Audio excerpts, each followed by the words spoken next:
Eu vou abordar alguns temas, alguns relacionados à educação.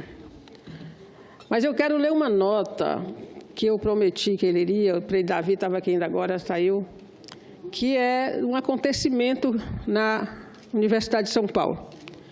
E os professores, o sindicato, fez uma nota, e eu fiquei de ler ontem, não deu, então vou ler agora. Uma coisa estarrecedora, assim, para os tempos que estamos vivendo.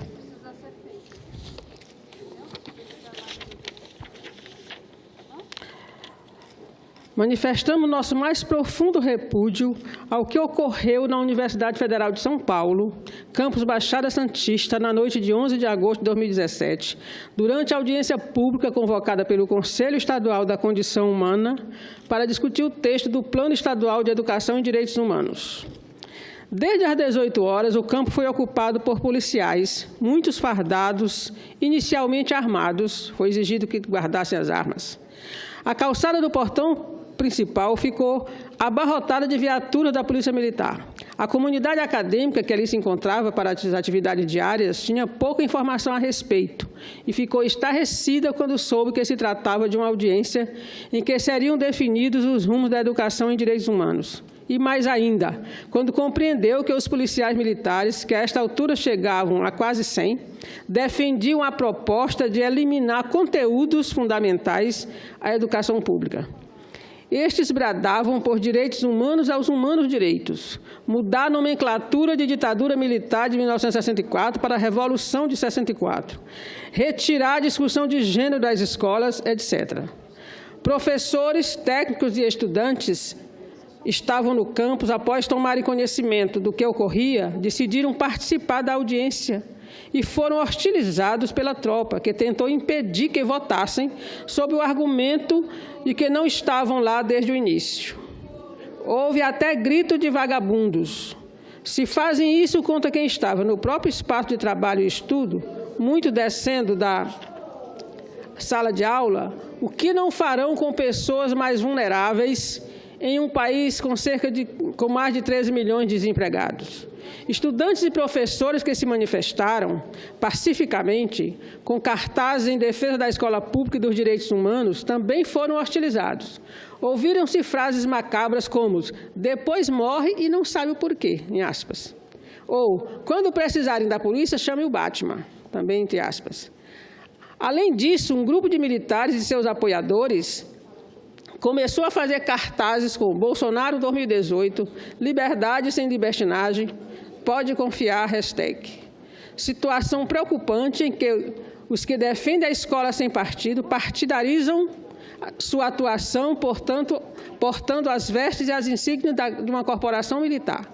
Ainda mais lamentável, a alta patente fardada nada fez para controlar seus subordinados, que, aliás, quase agrediram fisicamente alguns docentes e estudantes.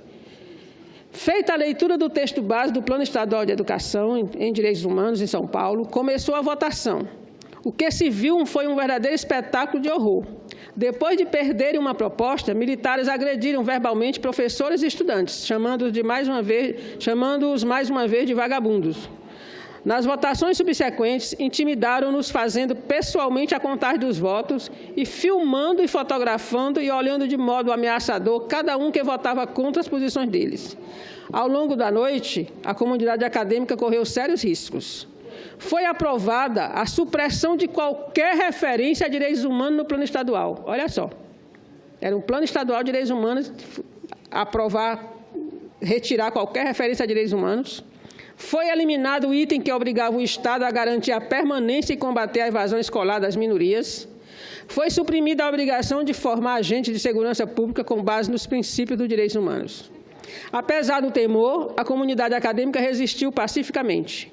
Externamos nossa forte preocupação com quem pretende, na base do grito, se sobrepor à produção do conhecimento, à liberdade de pesquisa, à democracia e à autonomia universitária. A Dunifesp, sindicato, entende que este ato abusivo e autoritário se insere no movimento maior de ataque à democracia e aos direitos humanos em curso em nosso país. Também o fato de que ele tenha ocorrido dentro da Universidade de São Paulo, Federal de São Paulo, escancar o processo de demonização e ataques a universidades públicas, que é impetrado hoje em dia por setores reacionários da sociedade. Por fim, repudiamos veementemente o modo como ocorreu a votação e solicitamos que o Conselho Estadual da Condição Humana desconsidere o resultado da consulta. Queremos esclarecimentos sobre a utilização do espaço da Universidade Federal de São Paulo para episódio dessa natureza. Manifestamos nossa preocupação com a integridade física dos professores, técnicos e estudantes que ali defendiam o ensino público e de qualidade, a escola sem mordaça, a permanência dos direitos humanos como princípio norteador da educação. Exigimos que as chamadas autoridades competentes manifestem posição urgente e clara sobre o ocorrido, especialmente no tocante às relações entre disciplina da tropa e Estado de Direito. É a Associação dos Docentes da Universidade de São Paulo. Lida a nota lamentando que essas coisas aconteçam hoje e partindo da corporação que é para proteger a população. Quero ainda falar, aproveitando que estou falando de educação, para lamentar os vetos feitos na LDO, que vão na contramão do discurso que a gente ouvia aqui quando aprovaram a PEC 55, hoje emenda 95. A gente dizia que saúde e educação iam ter problemas, né, iam diminuir o financiamento, não. Diziam que não, o discurso era que não, que podia tirar de todo lugar, mas menos desses dois, que iam remanejar, que aquilo ali era um piso. Pois bem, olha aqui o veto, o que diz o veto. O presidente decidiu, ouvindo o Ministério do Orçamento e do Planejamento, vetar o parágrafo único do artigo 3º e a seção 2 do anexo 7º. Olha o parágrafo único, o que ele diz, que foi vetado.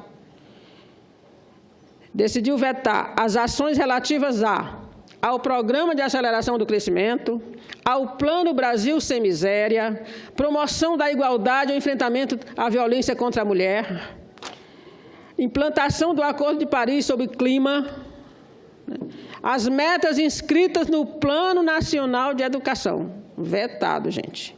A conclusão de obras inacabadas com percentual de execução física superior a 50%. Tem mais o anexo 7, que tem N coisas que foram vetadas, principalmente no que diz respeito a direitos humanos, combate ao racismo. E aí a gente pode compreender por que está acontecendo no Paraná a questão de extinguir a UNILA, né? Transformaram o apêndice da Universidade Federal. Os professores hoje estiveram aqui fazendo uma audiência, fizemos uma audiência pública, né, que é a Universidade Federal da Integração Latino-Americana. Esses temas parecem que não dizem nada para algumas pessoas no governo, né? Não significa nada, a latinidade, a africanidade não significa nada, porque é sempre em cima desses setores que busca se cumprir as metas, né, referente ao orçamento. E, por último, para não dizer que não falei de coisa boa, queria lembrar que eu assisti ontem à palestra do professor o Emerson Nogueira, que é um menino de 26 anos, que foi premiado entre os 10 melhores professores do mundo. É como se fosse o Nobel da Educação. Mas o que eu quero elogiar é que a palestra chamava a inovação, mas quando a gente fala em inovação, todo mundo pensa em tecnologia da informação. E ele foi a criatividade, ele inovou na criatividade. Ele é professor de Química, ele juntou os alunos para trabalhar o Rio Doce, né? Teve toda aquela tragédia no Rio Doce. O nome do projeto era Filtrando as Lágrimas do Rio Doce. Ele construiu filtros com material reciclável, com areia e pedra, e ele conseguiu retirar os metais pesados que contaminavam o rio numa certa área lá, de uma comunidade. E ele conseguiu devolver água adequada para a atividade doméstica e agrícola para 10 mil pessoas. Uma escola pública do Espírito Santo. Essas coisas é que me fazem pensar que nem tudo está perdido. Muito obrigada.